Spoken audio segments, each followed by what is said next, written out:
probably gathered by the title that I'm not holding back about our part in violence towards sentient animals. I've seen some interesting responses to the very, very sad and not surprising issue of excess animals that cannot get to the slaughterhouses, the many slaughterhouses during this COVID-19 pandemic, that they're being killed in other ways other than the slaughterhouse, and in just as awful ways, or even more awful, if that's possible, than the slaughterhouse. And I'm not going to show any graphic images, but I've talked about this before.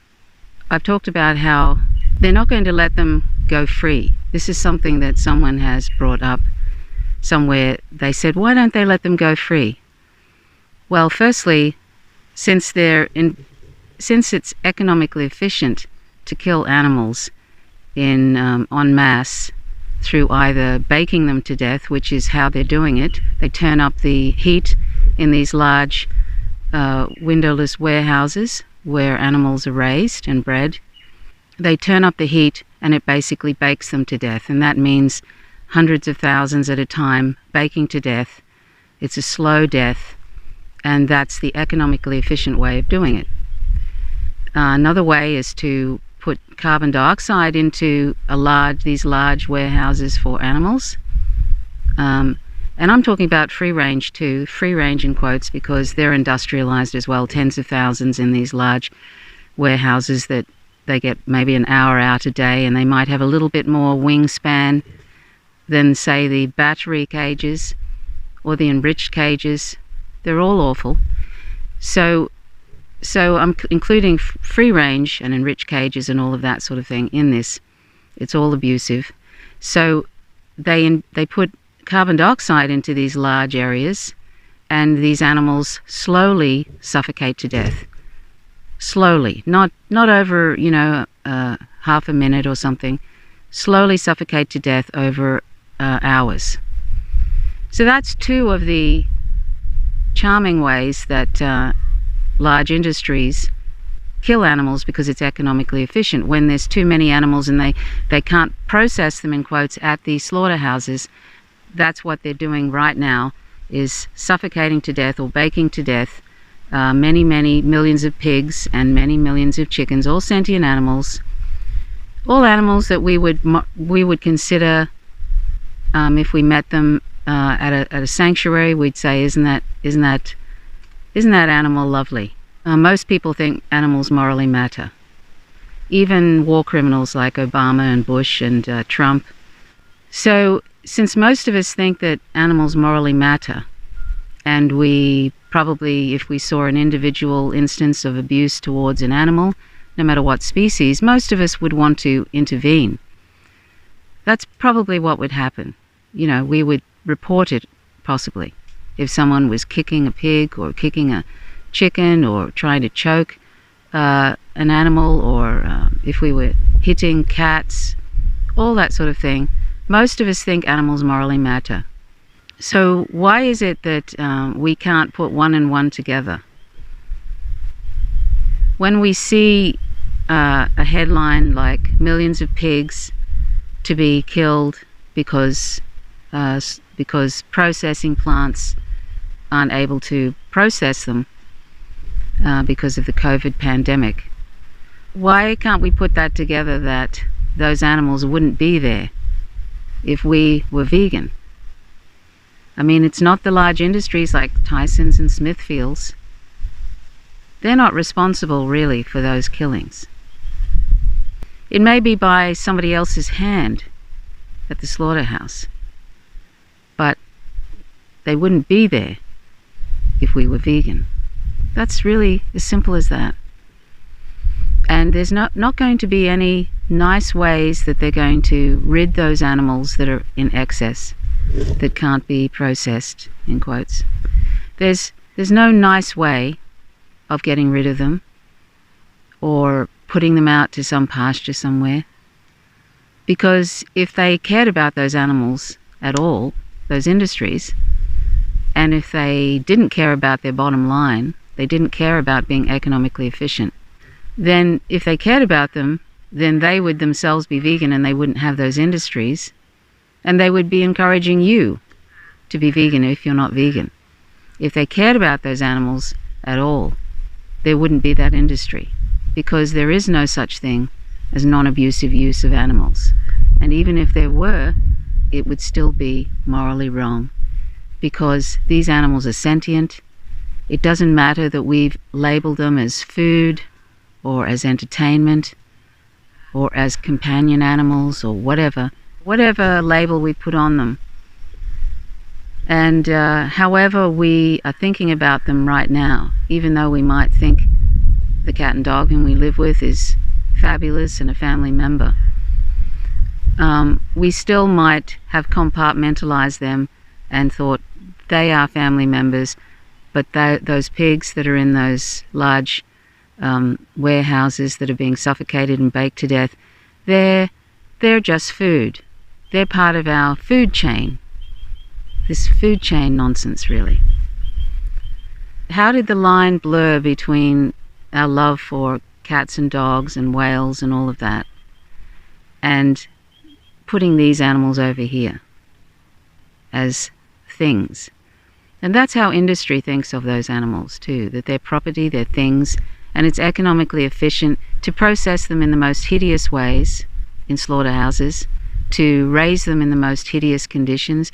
And I'm talking about even the small mom and pop farms. They separate mothers from their children, and the mother cows cry for days, and the male calves are taken off to slaughterhouses because they're no use to either that dairy industry or possibly even whatever, if they're raising them for meat. And eventually all those animals on those mom and pop farms will be killed, because if they're not productive, well, what use are they? The whole idea is to be productive. So you see, we can tell ourselves that, oh, well, I buy humanely raised meat, and therefore, I'm doing the right thing by animals and by myself. Well, that's not the case at all. Because, as I say, there's no such thing as non-abusive use of animals, and even if there were, it would still be wrong. And if we're telling ourselves that, oh, well, it's better than them being in these large confined spaces, these so-called factory farms, even though I've just mentioned that free range is industrialized and enriched cages are industrialized and all of that, we can tell ourselves, that, well, it's better than nothing. But that's not really fair, is it? It's not really fair, and it's not really morally consistent. Are a few moments of palate pleasure really worth all these millions of pigs baking to death in large warehouses? Or many millions of chickens baking to death in large warehouses? Or being suffocated to death over hours? Is it really worth it? I mean, can we keep telling ourselves that this is okay? Particularly when animal agriculture is destroying the planet. It's responsible for so much devastation of species mass extinction, the climate crisis. It's got a huge part in both those things. It's destroying the oceans. Animal agriculture is going to have to end if we're going to really evolve as a species. And the reason industrialized farming exists is because it's trying to meet the demand for animal products by the public who are not vegan. There's no other way really to meet that demand, particularly with population going to be around over 10 billion with a B, by the mid-century, if we're still around as a species by then, if the climate crisis hasn't completely devastated our species and other species. If we're still going to be around by 2050, then one of the things we have to do is stop animal agriculture, and that means you and I need to go vegan. Capitalism is just meeting demand. It's not a system that's the problem. We are the ones that create demand. We need to take that on board, that it's not corporations that are the problem. It's not capitalism. It's not socialism. It's not communism. All those systems still involve using animals, but guess who's the driver of that?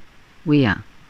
So I'd like to think that people will look at what we're doing to these animals, whether it's killing them because of this COVID-19 pandemic, or whether it's just the normal runnings of these slaughterhouses and the normal runnings of how we raise animals for food and clothing, etc. It would be great if we could all just think about that. And when we sit down to eat, look at our plates and think, every animal product on that plate was once a sentient animal who loved life just like we do and did not want to die. They did not want their children taken from them. They did not want to be mutilated and tortured. They wanted to live just like we do. They wanted to be free, and they didn't want to be bred into existence by the billions. Imagine that. This is legal slavery in the 21st century. And I'm going to share a piece with you soon, which is from UVE Archives, and it's called Legal Slavery in this 21st Century, and it was written by, co-written. One of the writers is Angel Flynn from Gentle World. I'm going to share that with you, and I think we have to confront it and stop putting animals in a separate compartment because they happen to be another species. I often mention that racism, sexism, heterosexism, speciesism, classism, all of that are all faces of the same ignorance. They all otherize a group based on an irrelevant criterion. And in the case of animals, it's species. They all cause violence, and where you have one form, you'll have all forms. And also, if we have speciesism, we'll always have war. As Tolstoy said, where there are slaughterhouses, there will be battlefields. I think that's the quote. So, it's no small thing, the importance of being vegan. It's not a small thing. And if people think it's irrelevant and it's something that you can do later and it's over here, it's a personal choice. I've talked about personal choice before. That's a nonsense. It ceases to be a personal choice when there's hundreds of billions, trillions really, of aquatic and land animals are tortured and killed every year for trivial reasons of mostly palate pleasure. Since we don't need animal products at all to survive, we can easily meet all our nutrition requirements from plants and other non-animal sources. So the only reason all of this tremendous violence, the terrible violence to every single one of those sentient animals, is because we think they taste good. And meanwhile, we're destroying the planet and causing massive greenhouse gases and all sorts of devastation, waste, pollution in the rivers, dead zones in the oceans, destroying the oceans. Check out Seaspiracy on Instagram, and check out Cowspiracy, the sustainability secret. We have to get our heads around this, folks. We can't keep making excuses anymore. We've got to stop making excuses. We're grown-ups, we're adults. We can accept a truth, can't we? And veganism is a truth. It's an ethical position which rejects using sentient animals as resources. We have to get our heads around it, and stop pretending like it's okay what we're doing to them, because it's not. It's not okay. It was never okay, and it's not okay now. And if ever there was a time to go vegan and stay vegan, it's right now, because there are so many, there's a list as long as my arm of things that are good about being vegan and good for the planet, for sentient animals, and our health. There's a long list of things. It's hard for me to be aware of the fact that there's millions and millions of pigs suffocating to death, probably right now, or being baked to death, or millions of chickens. This includes little piglets too. Piglets that we fetishize in, books, Babe, movies like Babe, and nursery rhymes we read to children. Suffocating or being baked to death.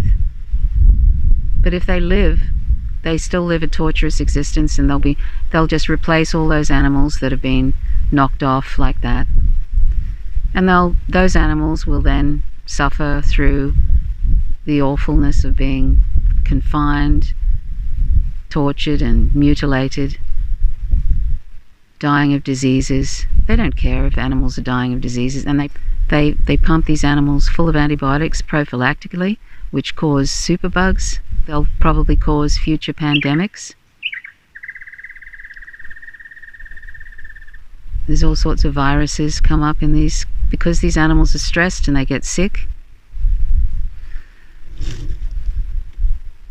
It's just not good enough.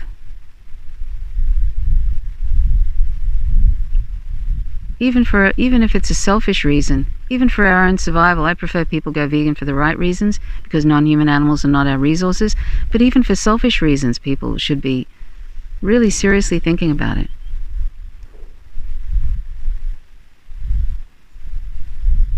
It's really hard for me to think about those animals in general every day in these awful situations. On my walk today, I saw a cage on the back of a ute which had young lambs in them.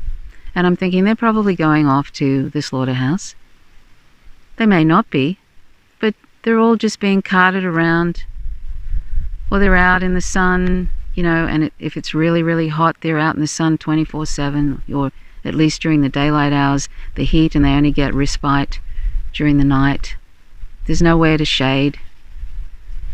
It's just, if we left a dog out in the sun all day and it was like 35 or 39 degrees Celsius, I would imagine people would be ringing up and complaining to these useless animal welfare organizations who just support this property paradigm of animals. But I would imagine that's what would happen. People would ring up these useless animal welfare organizations saying, oh my goodness, this dog is being left out in the sun all day, no shade. And yet, this is what we do to cows and sheep, and they're left out in the sun or in the freezing cold. They freeze to death, or they suffer through dreadful heat, and some of them die, or they're put on ships, live export, and these suffocating conditions, and many of them baked to death on these death ships. And then they get to the country that they're going to, and then they throw them in the back of boots and drive off in the boiling sun.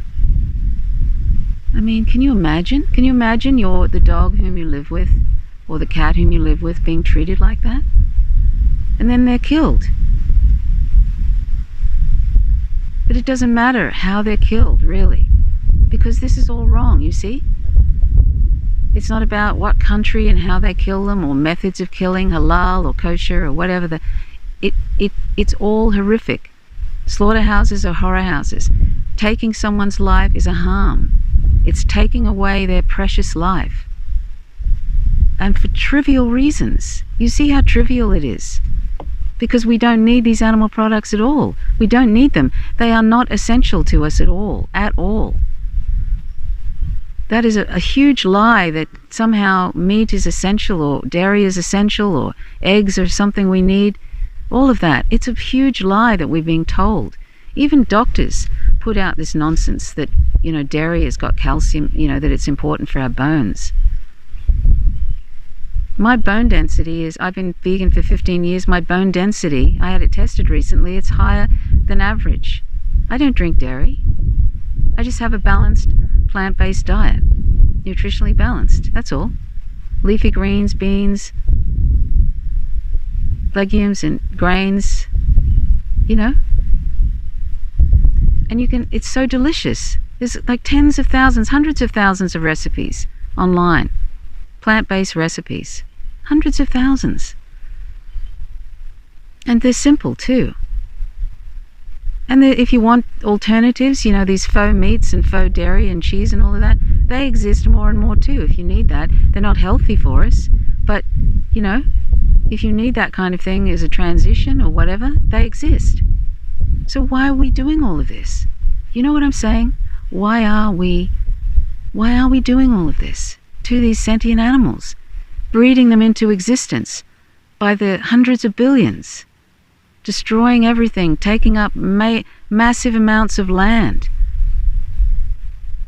polluting, all of that for nothing really, nothing that we need.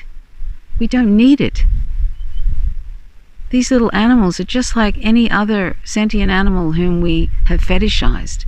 They're no less important than dogs and whales and cats and tigers and lions. They're no less important.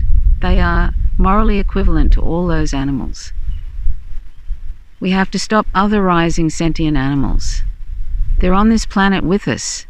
They're fellow beings with us, fellow earthlings, and we have no rights to be dominating in this human supremacist abomination that we've created on this planet. This is why we're on the edge of extinction, because we don't even know how to treat one another. We don't even know how to treat each other well. Human beings. We're dominating and exploiting human beings on this planet and killing them so that we invade their countries and take them over. Western imperialism is absolutely run amok right now. US empire is out of control, a rogue state. This is what we're doing as humans to one another. Is it any surprise with the way we've treated animals? 99.99% of the planet's population, we're exploiting and killing them. Is it any surprise that we're doing it now, and we've been doing it all along to our own species? Anybody who's vulnerable or different. You know, is there any wonder? I don't like living on a planet like this. I do not. And I was a part of that too. I was a part of that exploitation of animals. I saw them as they were here for us. They were here for us to use. It wasn't even a conscious thought. It was just something that was so ingrained right from day one on this planet, for me and for all the other people on this planet. Day one, you're indoctrinated to believe that. But I was a part of that, and I've probably been responsible for at least 4,000 non-human animals' deaths or more. Dairy cows and calves are killed. And they have a very, very, very torturous existence too. More so even than beef animals, beef cows. So I'm responsible for many, many deaths of sentient animals. Just being alive, of course, you know, you can be responsible for, because animal use is so pervasive. Animal products are in the chairs and the computers and glue and furniture and all sorts of things. It's impossible right now to avoid some sort of animal use. It's in the roads, it's in computers, animal products. But we can do something right now to address the massive, the very obvious animal use. Very obvious. And we can't call ourselves we can't say we're true greenies or true environmentalists if we're eating animal products. We cannot say that. So everybody wringing their hands over these animals being killed the way they are, these pigs and chickens being suffocated or baked to death by the millions during this pandemic. If you're wringing your hands about that and you're not vegan, please consider going vegan. If you're wringing your hands and frightened about the imminent human extinction because of climate emergency, the climate crisis, then if you're not vegan, please go vegan. If you're distraught about what's happening in the oceans with dolphins and whales being killed by the hundreds of thousands, caught up in large trawler nets with these super trawlers, and in general, they're often pulled up in these nets and they die. They're tossed overboard. Or the 130 million sharks that are killed every year, either for certain products or because they're just caught up in nets and they're thrown overboard, or they're just bycatch, basically, they call it, bycatch. Or turtles. There's a whole, many species that we fetishize that are caught up in nets. And why are there these huge super trawlers? because we are not vegan and we're creating demand, a huge demand for these animal products. That's why they exist, the huge super trawlers. People go, ban those super trawlers, get rid of them. That's sort of silly, because while there's this huge demand for animal products, that's the most economically efficient way of meeting that demand for those aquatic animals. It's the most efficient way. Isn't that awful? And there's 4 million or more trawlers going around the oceans every single day. 4 million. Scooping it all up. They're saying, the scientists are saying there won't be any more fish in the ocean by 2048. That's 28 years from now. I think it's going to be sooner than that, because the oceans are warming up and a lot of animals in the oceans can't cope with it. And there's crustaceans that their shells are dissolving because of the acidification of the oceans. Shells are dissolving. So it's not. It's really out there what we're doing right now if we're not vegan. The tremendous violence and injustice. So please go vegan. I hope that I've conveyed what's wrong with promoting this idea that it's a personal choice, or promoting this idea that it's all I have to do is, buy these animal products from these small farms, and that makes it okay. By the way, these small farms are in some ways producing even more problems for the environment than these large ones in relation to the climate crisis and greenhouse gases, etc. The amount of land that they're using and all of that. And they will never ever be able to meet the demand for animal products. So, you might be buying your animal products from a small farm, but everybody can't do that. And there's still lots of violence in relation to that small farm. But everybody can't have a small farm. That's not possible with the amount of people on the planet. And as that show On Contact with Chris Hedges, it was called The Looming Food Crisis. It says that animal products will not be able to feed the planet by 2050. So we have to abandon it. We have to abandon animal agriculture. It cannot feed a 10 billion population. Okay, so that's all I wanted to say. So thanks for watching. My name's Trish Roberts. You're watching Faint Signals from Vega. Please subscribe if you haven't already. Click the notifications bell, otherwise you won't receive notifications when I drop a video. Thanks so much for watching. Please go vegan. Check out howtogovegan.org. That's my comprehensive vegan resource in podcast form. Till next time, bye for now.